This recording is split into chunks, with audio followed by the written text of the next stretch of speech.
La Normandie, terre de foi et de vent, de silence et de tempête. Depuis plus de 1000 ans, elle porte la mémoire d'un baptême, celui de Rollon, Saint-Clair-sur-Epte, en 911. Ce jour-là, un peuple de guerriers est devenu un peuple chrétien. Ce jour-là, la Normandie est entrée dans la lumière du Christ. De ce baptême, j'ai eu une épopée, celle des moines et des chevaliers, des bâtisseurs et des missionnaires. Saint-Michel-Archange, Saint-Aubert, Sainte-Thérèse de l'Enfant Jésus, Jeanne d'Arc, Saint-Jean-Eudes ou encore Saint-Latouin de Sées, tous rappellent que la Normandie n'a jamais cessé de servir Dieu.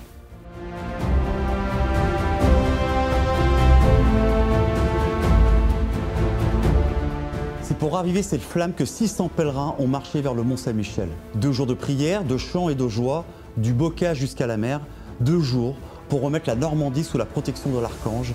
Et à l'arrivée, la mer, le mont, la lumière, une nuée de croix et de drapeaux montant vers le ciel.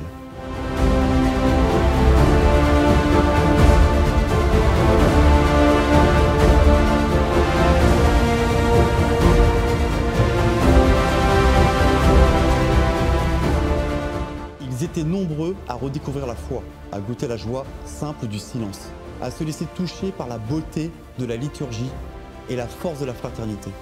La Normandie croyante s'est remise en marche. Mais Dexailles n'est pas qu'un souvenir normand. C'est un appel, un cri venu du fond des siècles, le cri des chevaliers normands.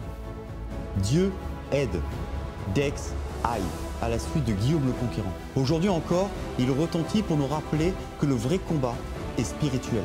Combat pour la foi, pour nos familles, pour la beauté du monde chrétien.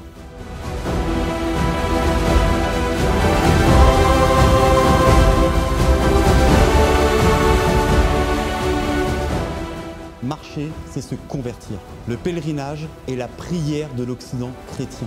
Chaque pas est une prière. Et notre pèlerinage continue.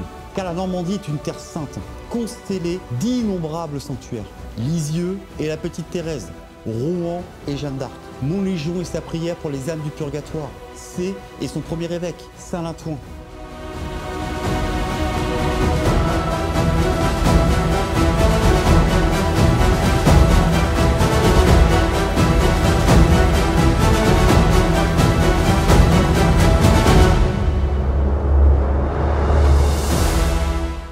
Et demain, d'autres routes s'ouvriront. Celles des saints marins et missionnaires, des abbayes et des clochers. Car la chrétienté normande ne s'arrête pas aux frontières. Des îles anglo-normandes à la Scandinavie, du Canada aux rives de la Tamise, elle a essaimé partout où les Normands ont porté la croix et la voile.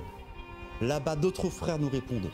Saint-Olaf de Norvège, Saint-Orlac d'Islande, les missionnaires de Terre-Neuve et de la Nouvelle-France.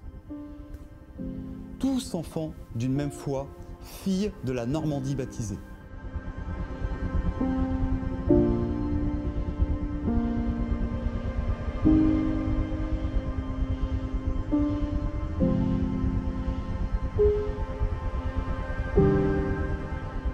En Normandie, la foi s'est toujours vécue concrètement, dans le travail des champs, sur la mer, dans la prière des confréries de charité. C'est ces charitons qui enterraient les morts, aidaient les pauvres, priaient pour les âmes de nos ancêtres. Dans la ferveur des marins qui confiaient leur départ à la Vierge et à Saint-Michel-Archange.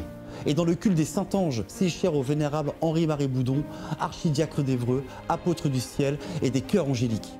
Cette foi n'est pas morte, elle attend qu'on la relève, qu'on la chante à nouveau, qu'on la porte dans nos pas et dans nos vies. Pendant plus de 1000 ans, la foi a façonné notre culture normande. Aujourd'hui, dans un monde déchristianisé, la redécouverte de cette culture peut nous conduire vers la foi, nous reconduire vers la foi. Dexailles, c'est la voix de l'archange et une marche de combat et d'espérance. Une génération qui veut marcher pour Dieu,